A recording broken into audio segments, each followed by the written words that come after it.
Ассалаумағалейкум жігіттер, келесі сапар, келесі рейс, келесі жорық Алматыға жүргізіп жатырық. Жүк таптық, қазір бірінші точкеге келіп тұрық. Қазір жүктеп алып, жүгімізді и дальше келесі точкеге барамыз. Кеттік ал. Жаңа видео, приключение дейді ғой, жаңа. Сол үшін арнаға тіркеліңіздер, лайк басыңыздар, комментарий. Кеттік ал. В общем, бір сөзбен айтқан, қолдаңдар жігіттер, давай, поддержка күтем сендерден. Кеттік, қазір көрсетем қандай жүкке, қай жерге келгенімізді. Короче, мынандай завод бар, бір темір шығаратын заводқа келдік, Красноводта. Шет жағы енді мына Красноводтың. Осы жерге келдік, 2 труба бар, соны артып аламыз. И дальше келесі точкеге барамыз. Ну, 2 труба, короче. Ну, обязательно болу керек деді, ремменмен тарттым. Ну, қиылып кетпесін деп мынаны қойып тастадым мына жеріне. Короче, тарттық. Осы 2 труба и мына 2 стойкасымен. Қазір енді тағы бір жерден груз артамыз, ол синтефон, ол жеңіл, но объемный. Екінші точкеге бар жатыр, короче, мынау Қапалбатырда Аймауытова мен Таукехананың қиылысында тұрмыз. Короче, қызық жағдай болады ғой. Мына газельді алғаннан кейін бірінші очередь обзор түсіремін ғой. Сол кезде тағы музыка қосылып қалды. Мына салонын түсіріп жатқанда музыка қосылып тұрған бір Деверский. Шетелдің музыкасы. Сөйтсем, сол музыкаға бола мен видеомды удалить етіп тастап тұрған, ана авторский права деп шыққан ғана музыканы естіліп ше. Сонымен ол видеом шықпай қапты, енді осы рейс барып келген, құдай қаласа бұл газельге полный обзор істеймін. Мен видеом шықты екен ғой деп мәз болып жүрсем, сөйтсем мен видеомды өшіріп тастапты. Осындай қызық жағдай болды, короче. Ал жігіттер, жолдамыз, короче. 3 точкадан жүгімді артып алдым. Машина полный болды, бірақ жеңіл жүктер. Бана 2 труба, одан кейін синтефон и бір қалған жеріне бір үй көшіріп жатыр екен, сол көшіріп жатыр үйдің заттары. 1 тоннаның о жақ бұ жағындағы жүгіміз. Нормально.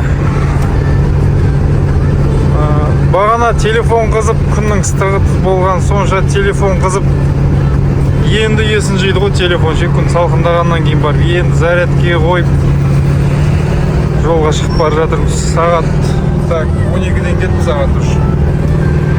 Прицепті тіркеп алдық, айтпақшы, прицепті.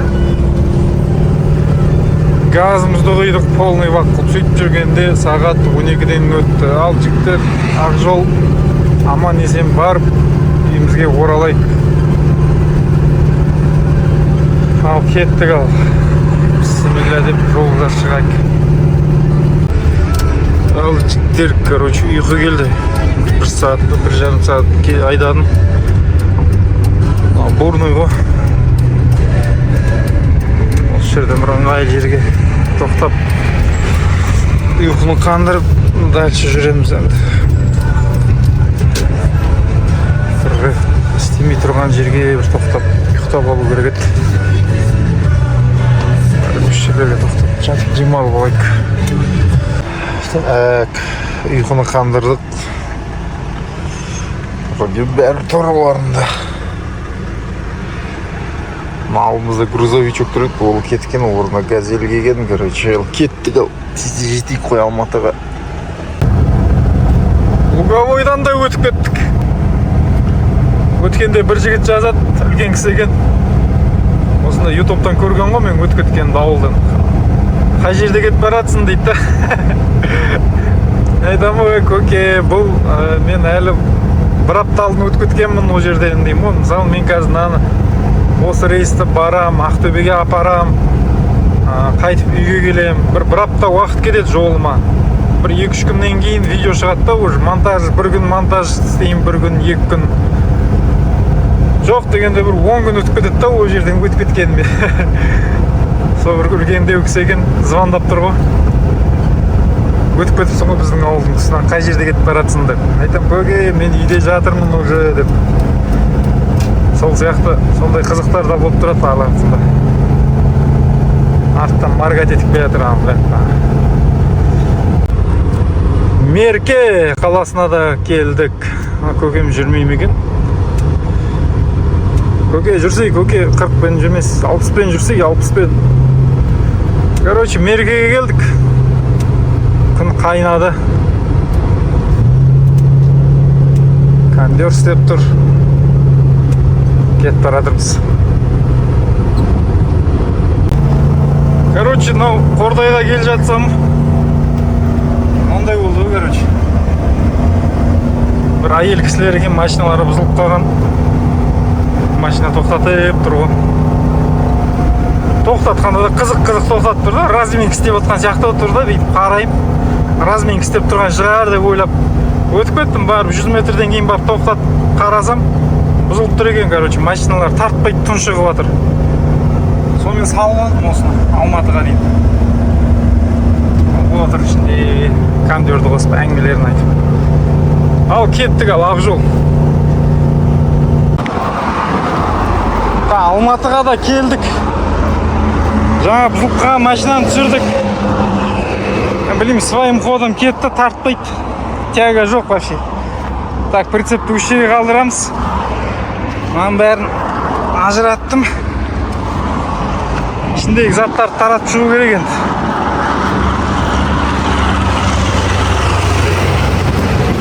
Күн 50 градус.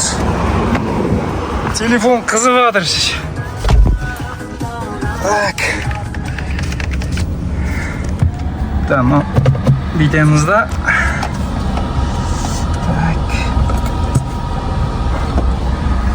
Так, kettik. Hoppa, kaldı pritsep.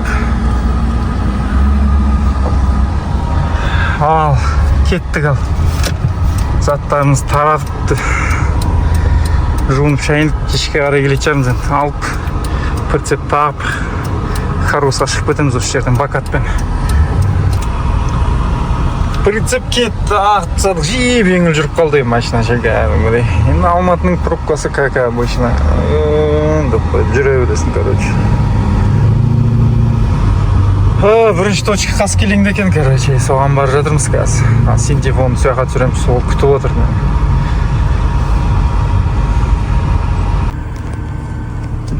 Ал келдік ал. Синтефонның адресіне енді бұны боковойын ашатчадым. Боковойдан түсіру керек, өйткені артында ең соңғы апаратын жүк тұр. Боковойын ашамыз, боковойдан түсіреміз. Так, кетті, түсіріп бастады. Синтефонлар мыналар жеңіл, объемный.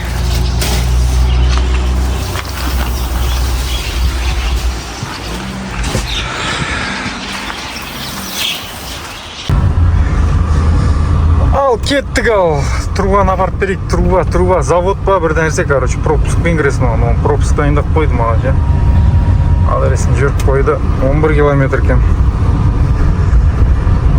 Так, соны апарып берейік, сосын көшіп келген жас Занияның заттарын апарып берейік, сонымен обратно прицептіліп Қаскелеңден бакатпен Харгосқа ғой. Бір жерден бір тамақ жеп алсақ, sonra кешкісін барып Харгоста жатып демалып, азанда машина іздеу керек.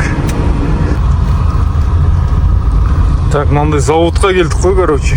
Индустриальный зона, завод, клин, сондай екен мына жерлер ше.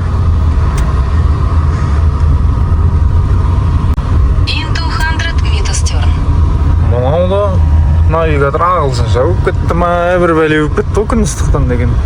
Ағылшынша айтып кетті. Индустриальный зонаға келдік. Мынандай завод, мавод, клинше. Осы жерден қазір пропуск алу керек дейді. 7-ші постқа барып пропуск аласың дейді. 6-ші посттан сол пропускпен кіресін дейді. Көрейік енді барып. Анаған бар, мынаған бар, басталды, короче. Осындай заманда анаған бар дейді, мынау білмейін дейді. Ол кім жіберді, қақтан келді. Сондай әңгімелер басталды ғой. Четкий емес та. Қаяқтан келдің, не әкелдің, ананы алып келдің ба, Чимкент па, Ташкент па деп ше. Артқа да ұзын бәлеме разы болып істеу да деген ба.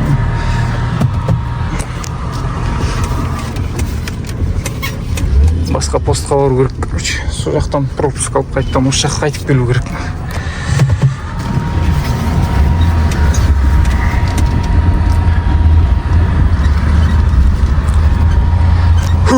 Терлетті ау мына жер.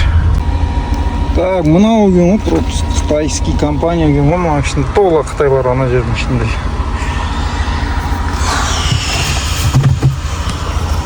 Кеттік.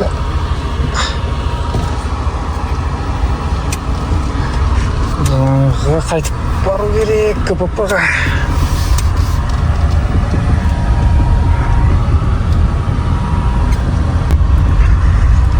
Ал кірдік ал, строг екен. Оны каска киіп алдып беріп жіберді касканы, короче. Там мына складқа түсіру керек екен, короче, клейгім, труба, темір, терсек. Қазір на КамАЗ шықсын шаланды.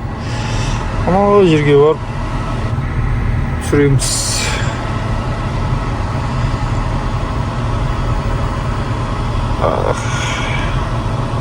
Погодада енді сындау деймін күнді. Біраз терледім. Боковой погрузка болды, бәрін шаштым, қайттан жинадым. Мына кигенімді жоқпын, өйткені мен производствода білемін, қытайларға бұл қажет емес.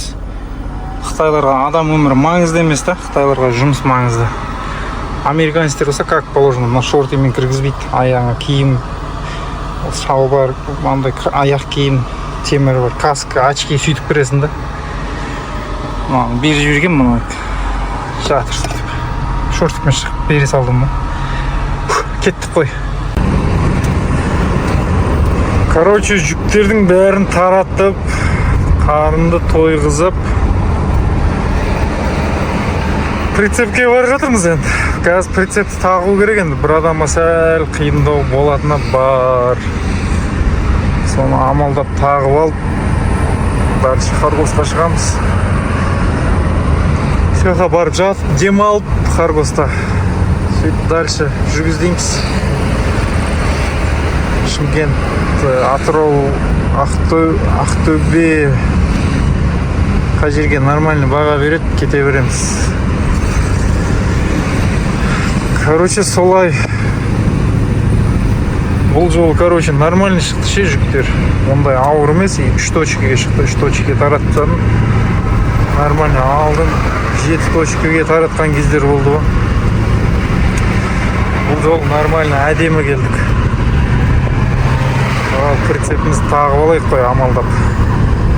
Негізі андай очки алу керек екен, очки ыңғайлы екен ғой. Тағып алып, жұмысын істеп жүріп, видеоны түсіріп жүре бересің. Но мен, я жұмыс істейсің, я видео түсіресің ғой, короче. Ақша жинау керек екен очкиге. Очкимен жақсы екен. Өткенде 1-2 видео көргем, очкимен түсірген. Жақсы екен, ыңғайлы. Короче, прицепті тақтық.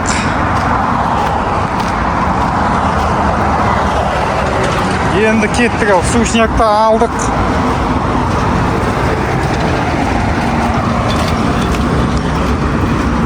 Харгосқа тартамыз енді.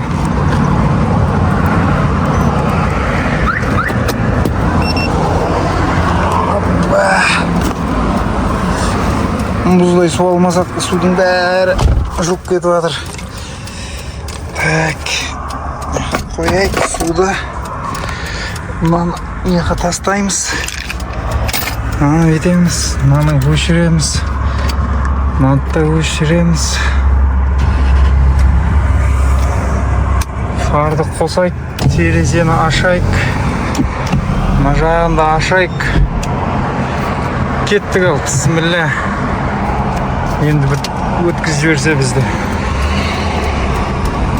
Ал, кеттік ал, Харгосқа.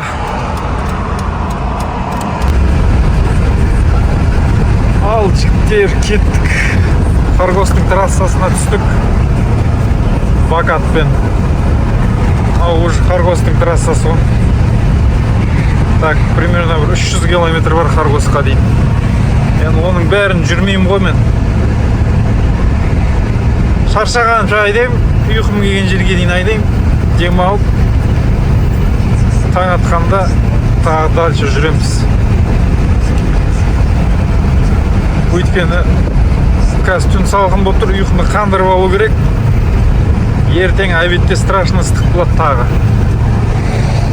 Сол кезде ұйықтай алмайсың, быт боласың. Сол үшін қазір салқын кезді пайдаланып, бір жерге жатып, ұйықтап алу керек қой, короче. Вот солай. Так, кеше шықтық, бір сутка болды ғой енді жолда жүріп жатқаныма. Кеше осындай кезде шықтым примерно. Обедте Алматыға келдім, жүгім тараттым, тамағым жедім, енді қазір газ құю керек. Кеше Чымкентте құйған газбен әлі жүрміз. Так. 728 километр болып тұғыш. Беловодтан құйған газбен жүргеніме 728 километр болыпты. Вот солай жігіттер, осылай жай бара береміз. Осы Алматы мен Харгостың ортасында стоянкілер толып тұрады ғой, толып тұрады. Бір екеуіне кірдім, құмның үстінде де шаң қылатыр. Фуралар бұлай жүргенде шаң көтеріліп бұрқылап тұрады топырағы. Сонымен шығып кетіп қалдым, ұнаған жоқ. Терезені ашып жатасың, көміп тастайды да. Дальше кеттік, енді көрейік, табылып қалар, нормальный парковка ұйықтайтын.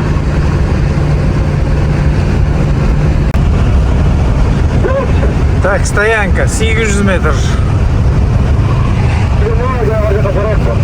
Босын болмасын, осы жерге кіру керек, орын босын болмасын. Бұл жерде толып тұр ғой дейді, ходу. Легковой кіріп атырады. Так.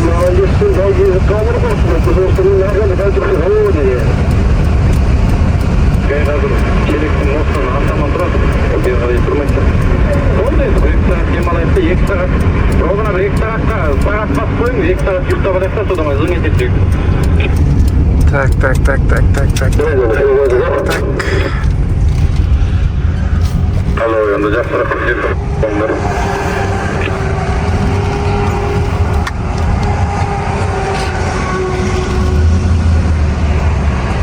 Мына жерге кірейік, екі ортаға қойайық. Аяғының ішіне кіріп бір сызық болып, тұра салайық па, бір сызық болып, өзіміз. Мен артына жақын келді, мен ары көріп тұрайын. Ассалаумағалейкум жігіттер. Да, мына жерге қойдым, короче. Рейф-мэф келмейді деген үміттемін. Ана жерде даф тұр, мына жерде қызыл Volvo тұр екен. Рейф келмейді деген үміттеміз. Ұйықтаймыз енді, жатып демалайық, бір 200 километрдей қалды Харгосқа. Ұйқыдан тұрдық. Ұйқы деген ұйқыма түнмен маса шақты. Одан кейін шыбын ұйықтатпады. Бір 2 сағат ұйықтадым ау деймін. Ішті реттеп, тастайтын тастап, жолға шығайық, дальше кеттік. Мусордың бәрін өстіп жинаймын, лақтырмаңдар мусорды жолға. Ана жерде контейнер тұр, соған тастау. Ит жүр екен, итке беремін тамақты. Солай жігіттер бәрі кетіп қойған, мына жер тек мен ғана қалыппын ғой. Сағат 7 болды таңғы. Ішін реттедік, терезесін сүрттік. Енді кетеміз, болды. Харгосқа бір 2-3 сағат қалды. Ешкім жоқ, мына жерде толып тұр еді. Мынау жаңа кеп тоқтады. Орын таппай сөйтіп осы жерге қойған ма? Тұрсам ешкім жоқ. Ал келдік. Бізге мына солға кетеміз. Сама стоянкілер тұр машиналар. жерге, осы жерді сухой порт деп атайды, білмейтіндер болса. Сухой порт, машина осы жерден артамыз. Дальше кетсеңдер, Нұрлы жол деген пограничный пост бар. Ары қарап Қытайға шығып кетесіңдер. Харгос, Маргос. Харгоста болған осыдан 10 жыл бұрындай.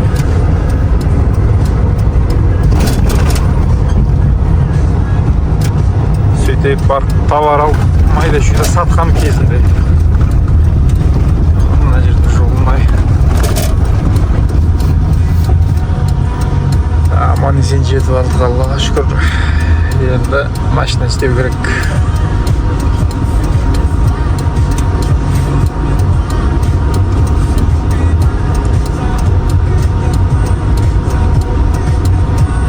Сухой порт дейтін жер бұл жер. Осы жерден Россияға бәрі осы жерден кетіп жатыр. Машинаның бәрі.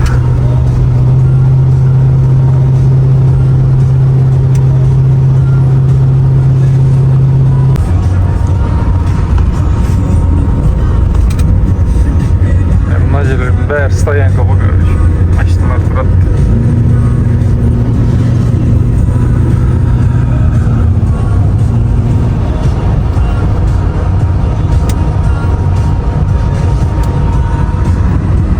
Газельдер артып алып, машиналар дайында бар.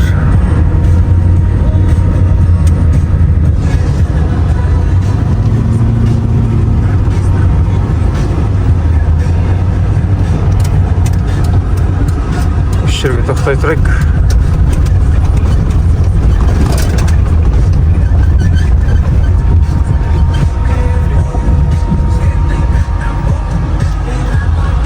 Так, келдік ал. Мына жерде Хан Логистикс деген стоянка ма, команда дейді. Постоянно осы жерге келіп тұрамыз. Мына жерде душ бар, тамағы бар, жақсы тамағы да жақсы. Осы жерден отырып машина іздейміз қазір енді. Машинаны былай қаратып қойдым күнге. Болды енді, осы жердеміз пока. Машина шығып жатса жақсы болар еді, тез кететін. Так, сосын көбісі сұрайды да, мына жақта очередьпен аласыңдар ма машинаны деп ше, Харгостан. Очередьпен емес. Келесін, группаға жазады, таныс жігіттер бар, соларға шығасын, дайын машина болса, аласын да шығып кете бересің. Бұл жерде ондай очередь, сен кеше келдің, мен бүгін келдім деген ондай жоқ. Шығады, машина аласын шығып кетесің. 2 күн деп жатып қалатын кездер болады. Біреулері келеді, машинасын артып алады да шығып кетеді. Сондай кездер болады. Енді әр кезде әртүрлі машина қалай шығады. Вот солай, соны көп сұрайды да, мен ол жаққа барғаннан кейін қалай очередь па деп. Ондай очередь ештеңе жоқ. Егер машиналарың дайын болса, келесіңдер, артып алып шығып кетесіңдер. Вот солай жігіттер. Күн ыстық, датабы ыстық болды, 46 градустай болды. Хостел бар екен, сол іште жатып демалып алдық. Ұйқыны қандырып, кондердің астында. Ақтөбеге 3 машина шығып жатыр. Қазір солар теп. Кешке шығу керек, күйіктердің бәрінен түнде өтіп кету керек, мынандай ыстықта. Енді білмеймін, қалай болатын. Күндіз өтсең, перевалдан қызат жар машина. Сол себепті қазір теп алып, түнімен жүріп отыру керек. Жігіттер, бірінші машинамызға келдік. Мынандай Nissan Qashqai. Мынаның ішінен іздеп табу керек енді. Не тұр екен менің машинам. Табылды. Мен мұндамын деп тұр. Осын теп аламыз қазір. Фото, видео, отчет бәрін түсіріп.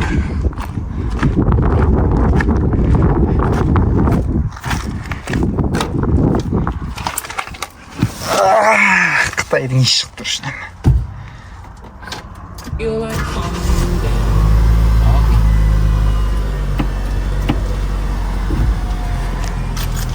Nissan Qashqai бірінші машинамыз дайын. Енді қазір документтерін жіберейін. Фото, видео дегендей. Ал машинамыз шығарып алдық. Енді қызықтың бәрі енді болайын деп тұр. Трапты шығарамыз, меха қоямыз, машинаны прицепке шығарып аламыз. Трапты алып, головаға кіргіземіз. Ал жігіттер, осындай жұмыс міне, оңай, ешнәрсе жоқ. Мынаның ішіне мынаның бәрі шешіледі қазір боковойдан тартқан кезде. Қайттан жинайсың оның бәрін. Вот солай жігіттер, міне, оңай ақша жоқ. Анадан бір царапина түссе біттің, алып қалады шетінен 50 мың, 60 мың, смотря қалай. Сол үшін аккуратно алып барып тапсырасын. Ниссанды теуіп алдық, енді траптына екі ортаға қоямыз. Мост как. Малышын ашу керек. Боковойларын бәрін шашу керек. Осы жігіттер. Мен теп болғаннан кейін түсірем видеоны. Машинаны кіргіздік ішіне. Мына жерін жинадым. Ал мына жерін әлі жинамадым көрсету үшін. Стоп. Білу үшін қалай болады, қайтып кіргізесін деп көп сұрақ қойып жатқандарға міне. Мынаны полный шашасын, ананы үстіне алам ағашты. Сөйтім да ременді мына жерден тартып, машинаны кіргізіп болғаннан тартып, бәрін болғаннан кейін қайттан мынаны жинаймын обратно тентті. Вот осылай жігіттер, өйстіп жүргенде міне күн де батып кетті уже. Мынау мен алысып жүргенде 1 сағат болды. Қашқай деген бәлені тиіп алдық ал. Енді келесі стоянкіден 2 машина тиеміз, соны құдай қаласа жолға салқынмен жүріп отырамыз. Как раз ана перевалдардан да күн салқын кезде өтіп кеткен дұрса, күн ыстықта енді невозможно. Аралар жақын стоянкілердің. Бір қатарынан 10 стоянка орналасқан. Так, келесі ана жерде. Соған барамыз қазір. Қалған екеуін сол жерден тиеміз, сонымен дальше Ақтөбе. Так, келесі машинамыз бірден шықты, зыңк еткізіп. Жаңағы кірген жерде тұр екен Mazda SX5 деген машине. Бәрі кроссовер.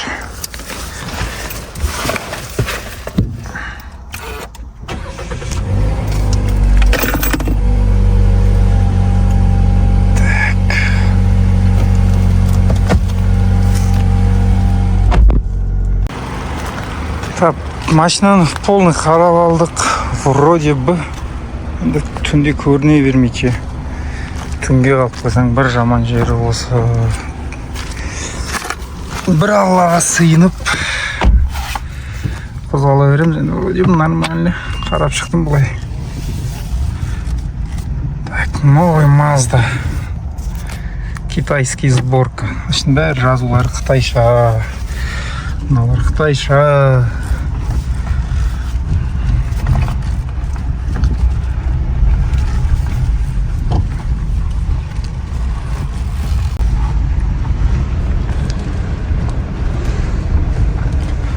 Анып келеміз қазір деп қойсын. Артпен кіргізет шығарым бұны. Бұны артпен кіргізейін. Газельге салмақ түспеу үшін.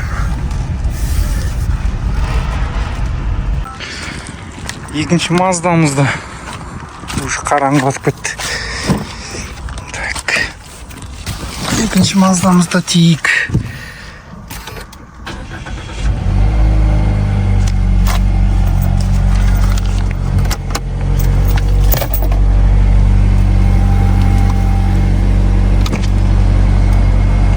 Шығарып аламыз да, бұны да тиіп алайық. Сонымен шығамыз шаймен жолға. Так, машинамыз тиіп алдық. Үш машина. Үшеуін тиіп алдық. Әмін Макс Паратанды көріп қалдым осы жерде. Осыдан көмектесіп жатырмын, короче. Қазір құдай қаласа бірге жүріп отырамын, әңгіме айтып. Ал жолға шықтық, ал құдай қаласа аман есен жетіп алайық, Алла жолымызды берсін. Үш машинаны тиіп алдық. Макс Паратартта келатыр. Барып жайлап, барып газымды құя берейін. Кеттік ал. Бісміллә деп бастайық сапарымызды. Ал жігіттер келе жатырмыз. Макеңмен әңгіме айтып, Макс Паратанмен. Газымызды құйып алдық. Суымызды алып алдық. Түнделетіп жүреміз ба деп отыр. Осымен енді Қордай перевалға шығып алу керек болып тұрғы салғанмен. Қазір күн қайнайды, көтеріледі су же перевалдарда. Кішілікке жақындап қалдық. Сағат 2:30 болып жатыр. Түнімен жүріп отырамыз енді өстіп. Әдемі келатыр екен, әңгімейді. Макс братанның баллон жарылып қалды. Прицептің ауыстыру керек енді. Таң атып келатыр еді, тым жақсы. Ал кеттік ал, сағат 4:30 болды, 1 сағат уақыт өтіп кетіпті ғой. Баллонды ауыстырдық. Дальше жолға. Таң атып кетті уже. Бакаттамыз жігіттер, бакат.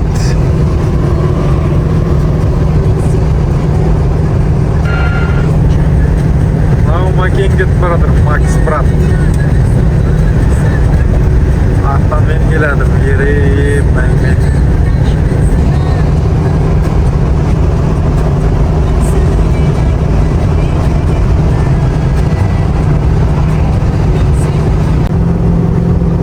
Сағат 11 болды. Ана жерде бір кафеге жатып ұйықтап аламыз ба деп, тамақ жеп аламыз ба деп, сонымен тамағы жоқ, свет өшіп қойған. Ұйықтап алдық та дальше кеттік. 7-лерде жатып, 11-лерде тұрды. Көрінше осылайна келіп жатырмыз. Қордай перевалдамыз ғой, Қордай перевал. Негізі осы перевалдан салқында өтіп кетеміз ба деп пландағанбыз. Онымен планның бәрі бачит болды. 1 сағат баллон жарылды, 1 сағат уақытымыз кетті ғой. Таңғы 3:30-нан 4:30-ға дейін баллон ауыстырдық. И осылайна келіп жатырмыз міне жолда. Күн 45 градус болып тұр. Ауа райы 45 градус болып тұр.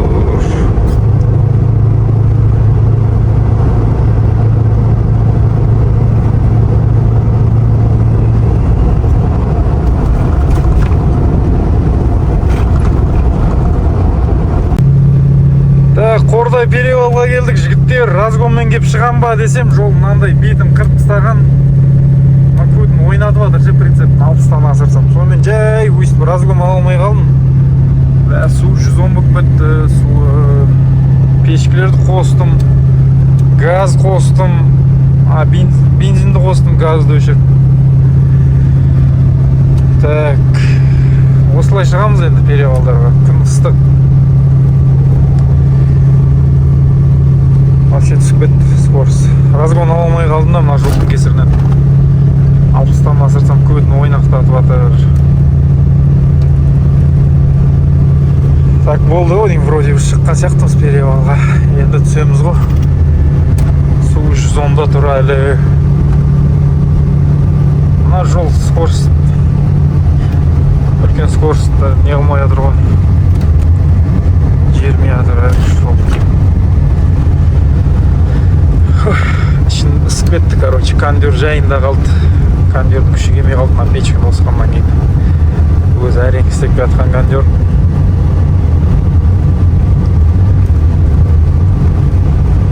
Макенге жаққа кетіп қалды.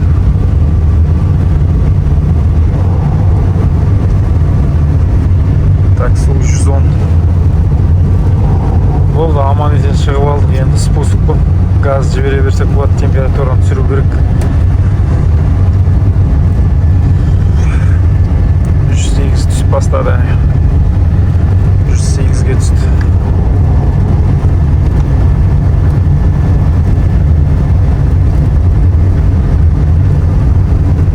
Қара терге түстік.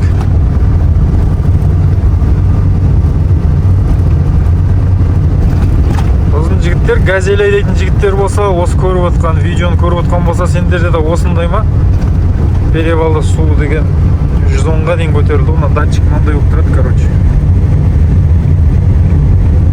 Осы положениеде тұр ғой қазір перевалда.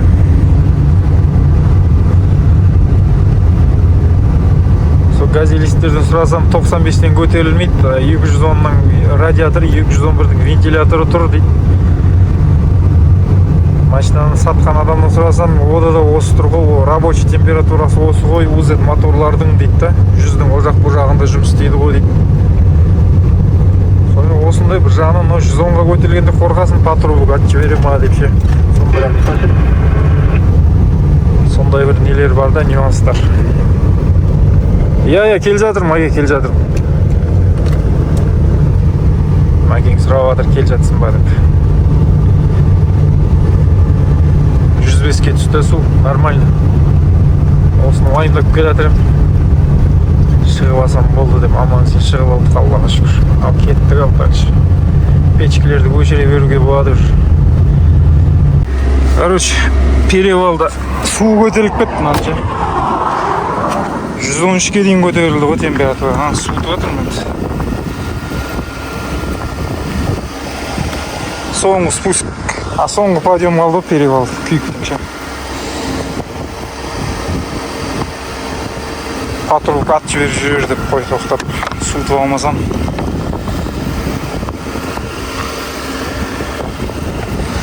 Осылай жігіттер, сол үшін таңда өткен дұрыс та бұл жерден ше, перевалда. Таңда, түнде, күн салқын кезде өтіп кетсек, әдем өтесін да, қиналмай, машинаны қиналмай.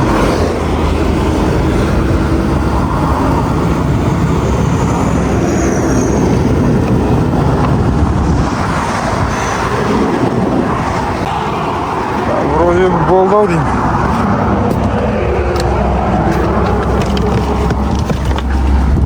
Так, 96, 95-ке түсті. Бір шығып алсақ болды сосы, Құдай қаласа.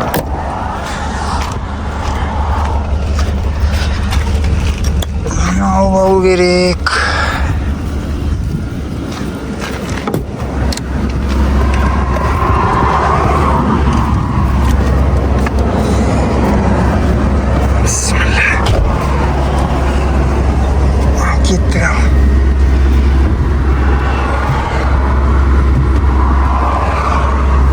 Вентиляторын вибрациясы салонға біліп тұр да атауы.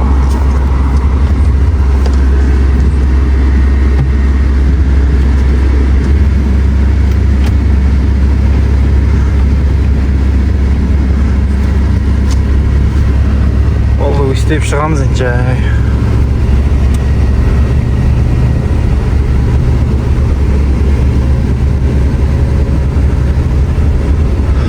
Жолдың шетіне шығып кеткен. Тартып кеткен ба, бір бәле болған ғой. Жолдың шетіне шыққан салмақпен тартып кеткен ары қарап.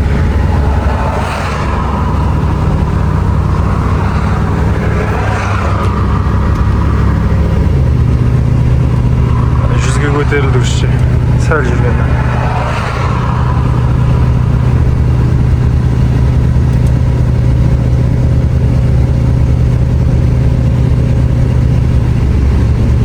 Екі болды.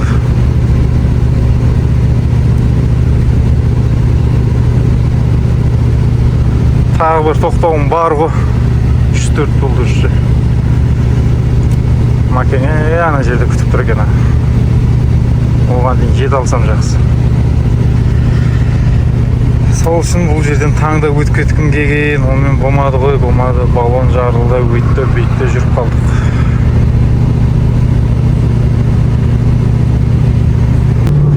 Бүйтіп әйтеуір шықтық же Қордайға, перевалға. Мияқтан андай жағдай өтір, Алла сақтасын. Аударылған ба, өртенген ба, өртеніп кетіпті. Өртеніп кетіпті. Машина өртеніп кетіпті, нақырақ қойында. Аударылған еще мына жағындағыз өртеніпті.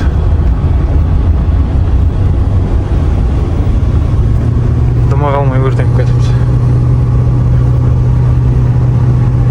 Алла өзің сақтай көр. Макең бір балон нажар қорқып келеді. Шетке шығайып күтейін оны мен бір.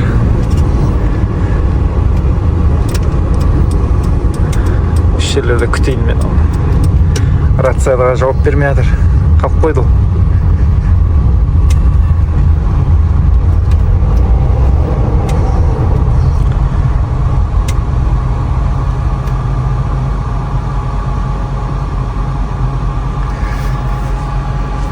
Так.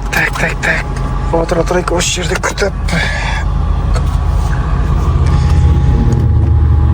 литр алып келіп қоямыз. Ручный қызық та, мына жерде кранчигі бар.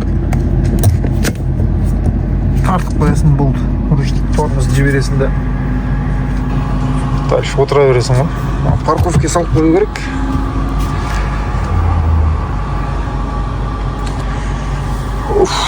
Бір терлетті ол мұны перевал адамды. Үш жерде күте тұрайық, құлатшыр қазір. Ал меркеге де келдік. Тауды қараңдар, тау. Камера енді көре алмайды, дұрыс бере алмайды. А так мощный отыр. 550 километр жүріппіз. Қазір меркеден газ толдырып алып, дальше кетеміз. Макс брат Чимкентте қалады, ертең кешке шығам дейді ол, асықпай. Ал біз дальше кете береміз. Тай-тайлап, жаймендеп. Так, күйік перевалға да келдік. Ескісі мынау, ескі жағымен көтеріліп бар жатыр. Күн салқындады, бірақ су 108-ге көтерілді. Осындай жағдайлар болып отыр. Жаймен көтеріліп бар жатырмыз.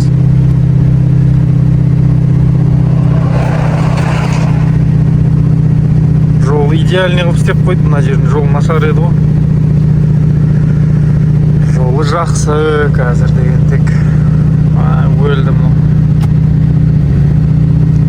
Екке салып алай, механика қылып, бәлішімізді көтеріледі жаймен.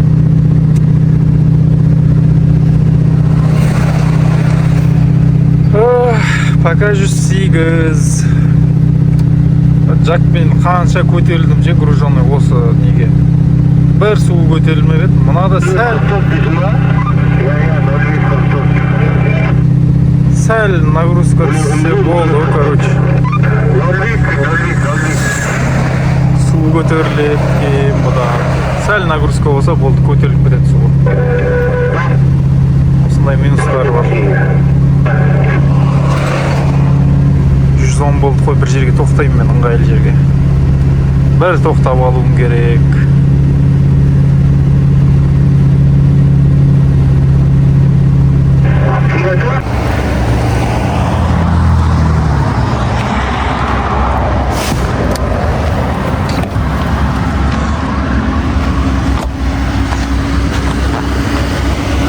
Ақша табу оңай емес, жігіттер. Осындай да жағдай болады. Қайта бұл патрулкасы атылмай сөйтіп тоқтатып жатыр. Қатты қызып кетсе патрулка атылып кетеді. Вот сол кезде көресіңдер қызықтың көкесін.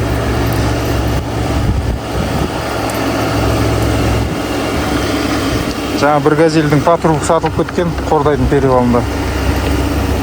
Бір баклашка су тастап кеттім, 5 литрлік баклашкамен.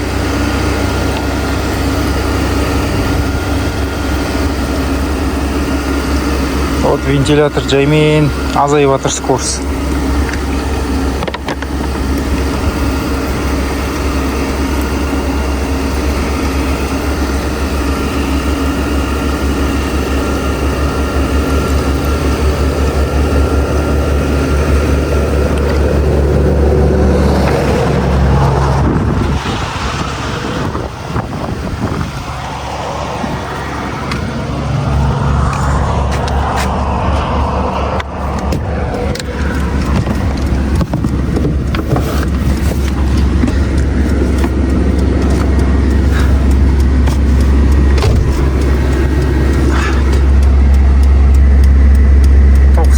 Болды су.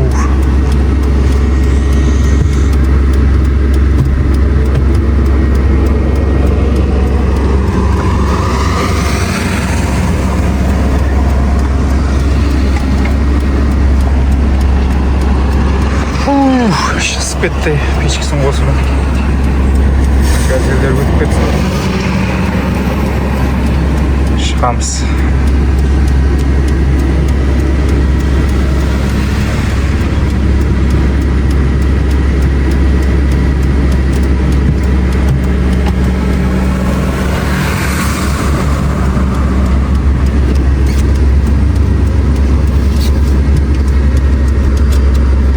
Tағы келатыр, тағы. Tағы кеттік ап. Бісмілда.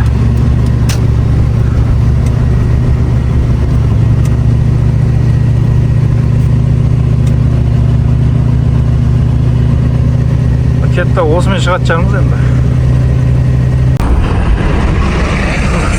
Шүкірбұлаққа да келдік.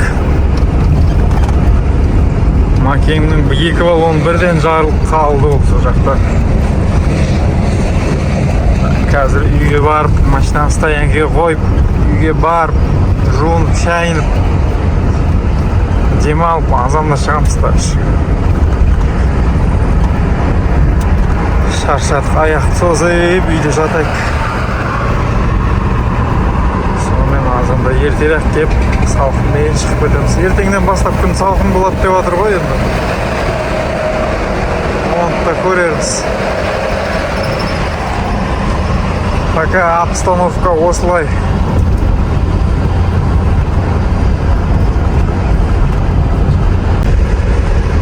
Беловодқа да келдік. Ақсукент елді мекені. Аллаға шүкір жеттік бұл жерге де. Енді ішке кіріп, машина стоянкаға қойып, таксиге барып жатып, демалып, азанда қайтып келу керек. Осы жерде өзімнің стоянкам бар. Постоянно прицеп тастап кететін. Сол жерге оппа қойып кетеміз машинаны. Қарабұлақский мост.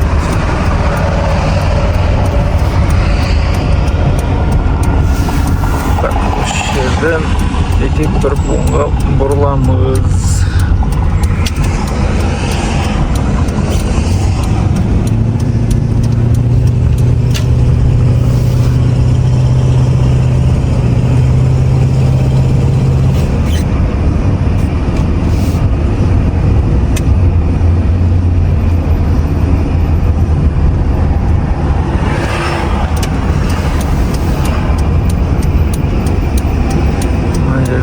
Мосттың үстіне шығамыз.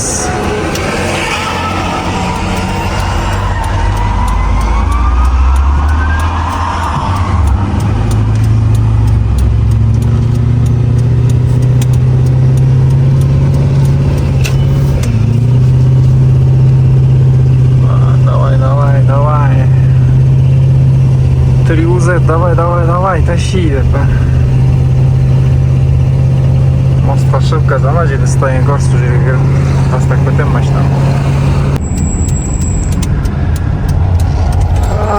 Стоянкаға да келдік.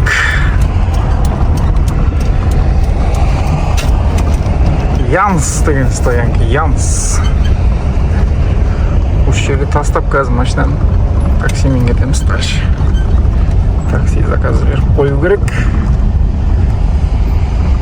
Орын бар ма екен бұның ішінде деген сұрақ туады. Бар шығар.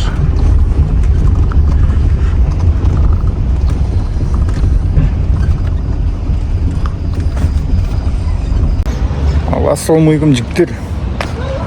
Үйге келіп демалып, жуынып, шайынып, тамақ жеп, стоянкаға бар жатыр. Таксиге мініп алып, стоянка. Джак қайда деген жігіттер, Джак. Яқта тұр міне. Айдайтын адам жоқ, сатылымда бұл тұр. Бір аптадай болып тұрғанына осы жерде. Хабискада тұр мына жерде, үйдің қасында. Келіп көрем десеңіздер, көріңіздер. Сол жерде тұр Джак деген. Стоянкаға келдік. Мана газель мияқта тұр, шығып кеткен.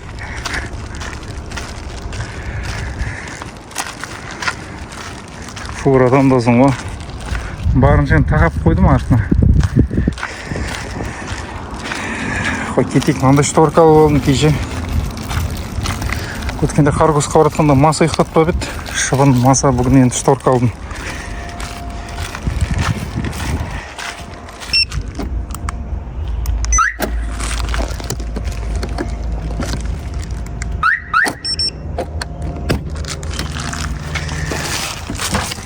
Ал, бисмилля деп жанып тұр, қайнап тұр іші деген тұр.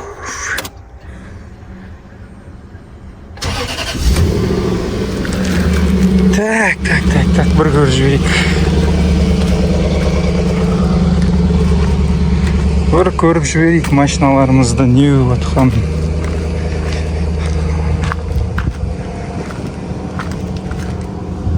Жер не ол? Нормально, короче.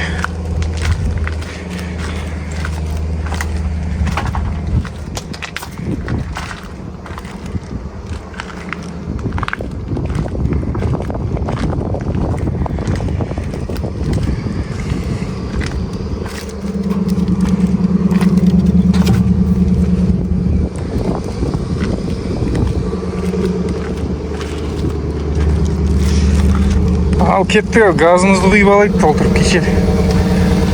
Бітіп қалды газ. Таразда 7000-ға құйған Беловодқа дейіндік. Бұл жерде жақсы газдер бар, содан құйып шығамыз. Жолға шторканы қойып алайық.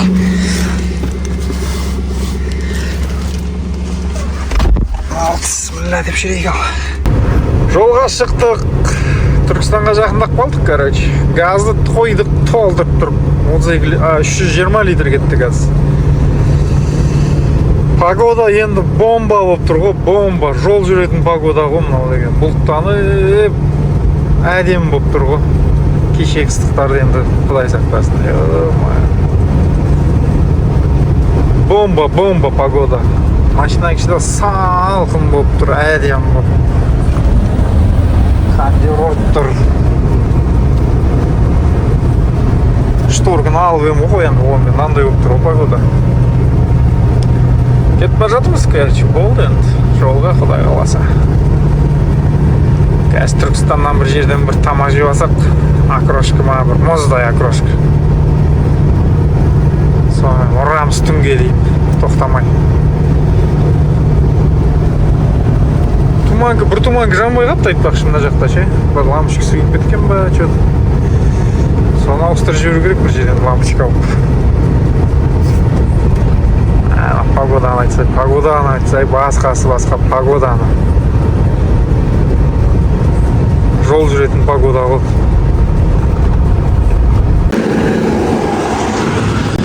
Қауын алып алдым, қазір қауын жейміз жолда.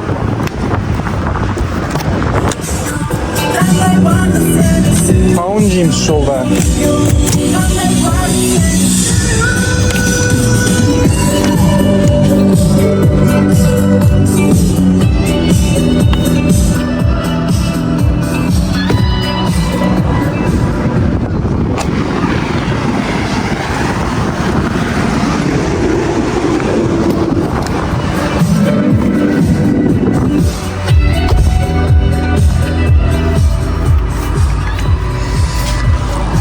Кеттік ау.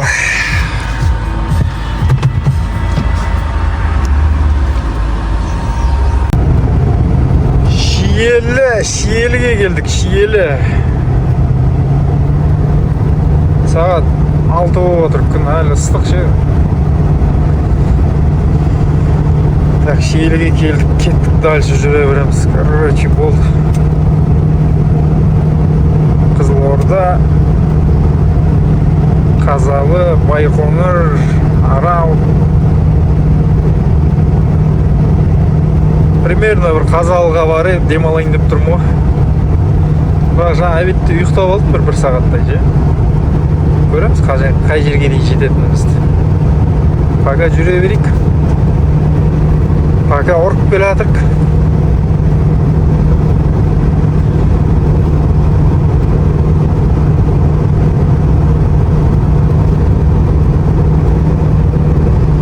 Пока ұрып келе жатырық осылайнан.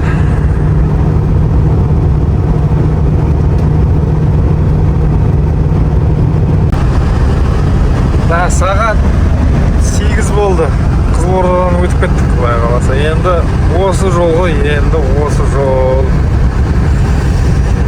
Төбеге барам дегенше. Күн батып жатыр. Құстар ұшып жатыр.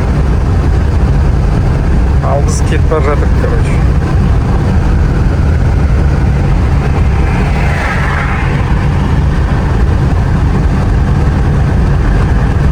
Так, осылай өстіп барамыз енді 80 мен 80, 70, 80, 70, 80 дальше. Қазір бір жосал жақтан ба бір газ құйып алу керек, толтырып, сонымен Ақтөбеге дейін барып қаламыз. Хромтаудан обязательно құямыз газ, Хромтаудың газы. Өзімнің заправкам бар. Өткен видеода көрсеткем қай жер екен. Бұл жол тағы көрсетем. Көрсете береді газда, ол стоит та ондайға. Жақсы газ, бірақ қымбат 305 теңге, но құйсаң өкінбейсің. Машинаң жеңіл жүреді, бір пробегін шығарып береді, екі. Жеңіл жүргеннен кейін расход азаяды, бұл газбен соответственно көп жүресің да. Чем ана арзан газ құйып, аз пробег жүргенше қымбат газ құйып, жақсы жүрген жақсы. Зато машинаң жеңіл жүреді, қиналмайды.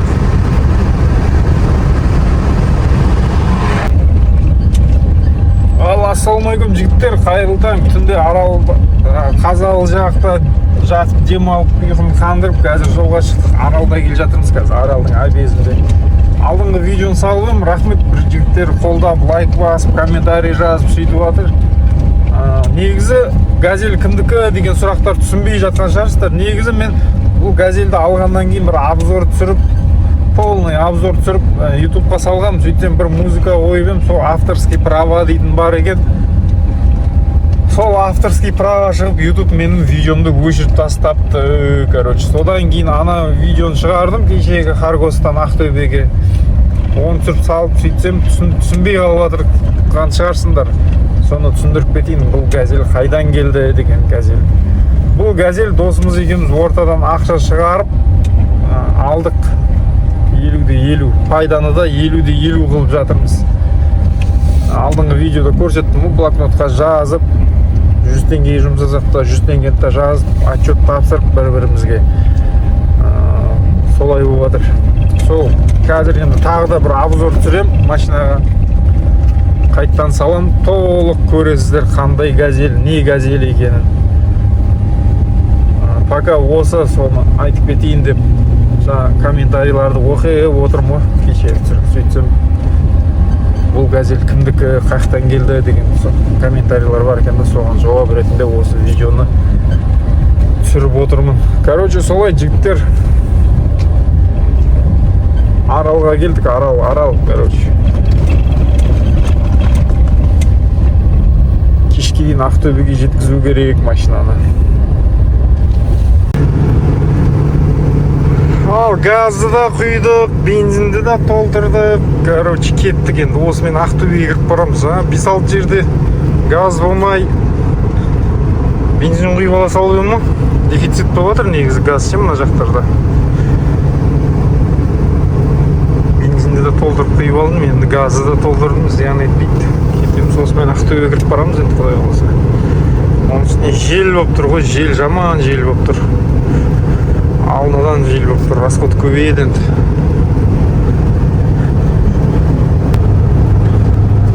Жақта адамдардың жағдайы жоқ қой, жағдайы жоқ. Түйені андай крузакпен түйе бағып жүр ғой. Вот солай жағдай. Тым жағдайлар жоқ екен. Полеға салып жүр ол крузакты, шаңқытып тұр. Ақтөбеге жақындап қалдық. Ақтөбе облысына да келдік.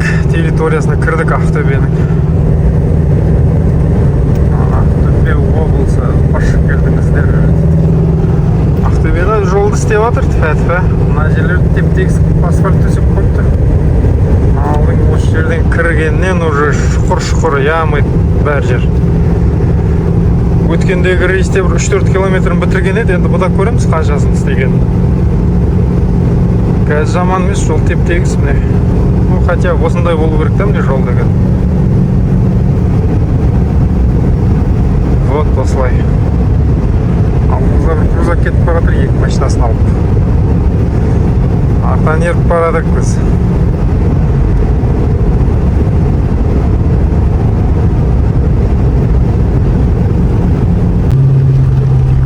коллега жиналды ғой, 2-3 километр машина өртеніп жатыр дейді, алда Құдай сақтасын. Жиналып қалдық, бір жарты сағаттай тұрып қалдық примерно. Машина өртеніп жатыр дейді, өткен кеткендер ақша беріп кетейік дейді. Сондай болып жатыр, короче. Алла сақтасын, өртеніп жатыр машинасы. Құдай сақтасын, өртеніп кетті.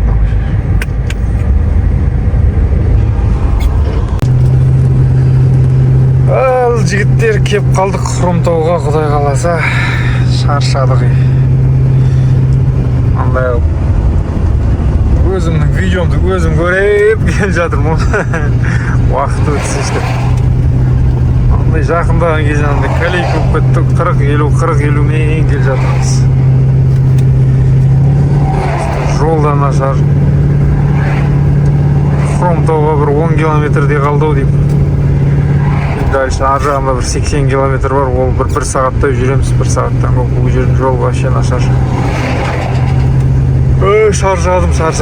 Анау күтіп отыр машинаны, дальше Россияға кетеді, жеткізу керек бүгін.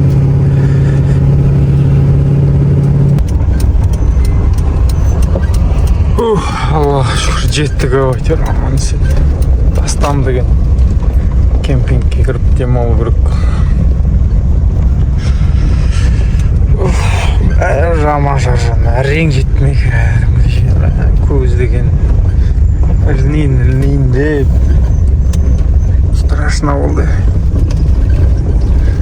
Енді бір жер тауып алып ұйықтау керек, тыныш жер.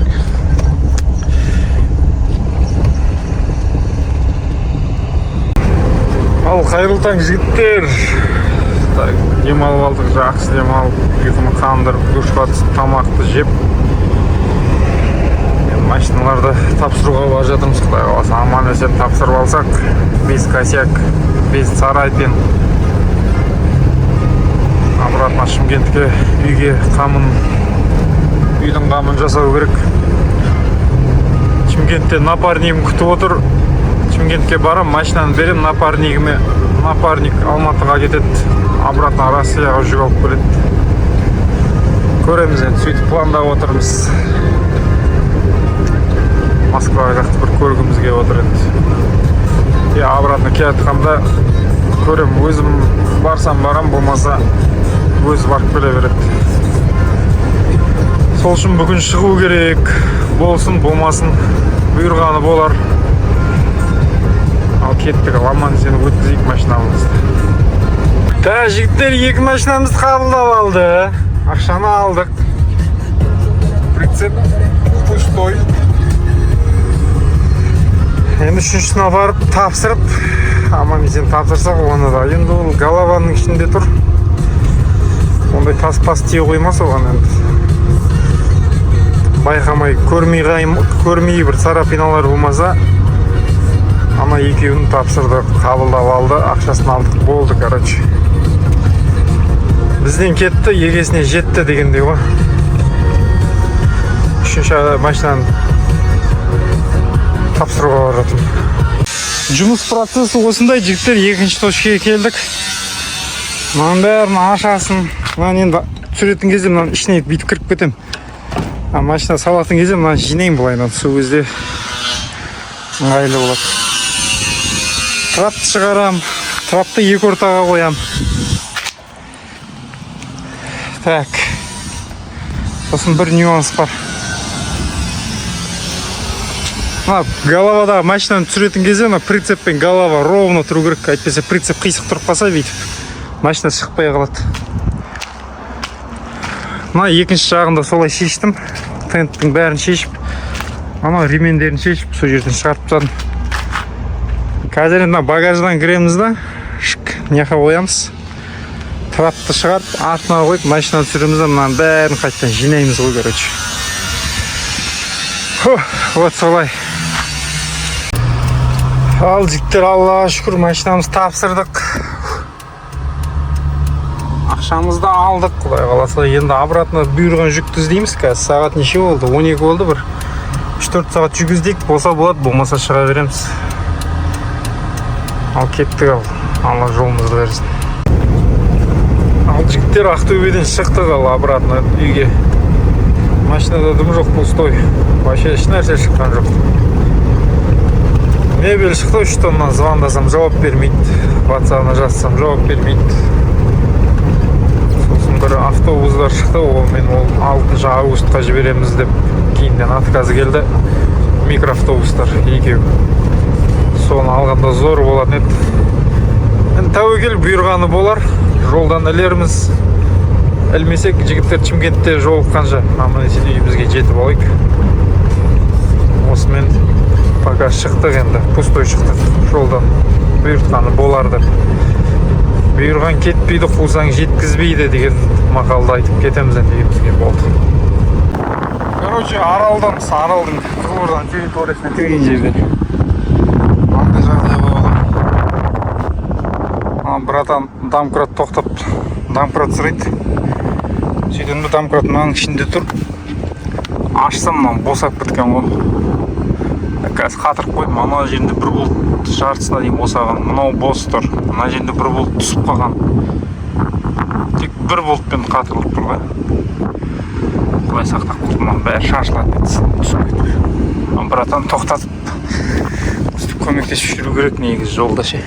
Жолда жүргенде пайдасы болады. Сөйтсем мынан бәрі бос тұр ғой жаңа жолда. Ақтөбенің жолында босап кеткен, енді қатырып отырмын, короче. Домкрат не тұр. Қызылордаға жақындап қалдық. Қызылорда емес, Жалағашқа. Алла сақтасын, жаңа алдында ДТП болып, Құдай сақтасын, Алла амандығын берсін. Аман сен жетіп алайық үйімізге. Барып тоқтап, қолдан келгенше көмектесіп, сөйтіп жол жүріп баратын, 1 сағаттай жүріп қалдым сол жақта. 2 адам екен, біреуі кетіп қалыпты, водитель кетіп қалыпты. Алдындағы пассажир тяжелом состояние алып кетті ғой. Больницаға, Құдай сақтасын. Аман болсын енді. Жол жүру оңай емес, жігіттер, асықпаңдар, асықпаңдар.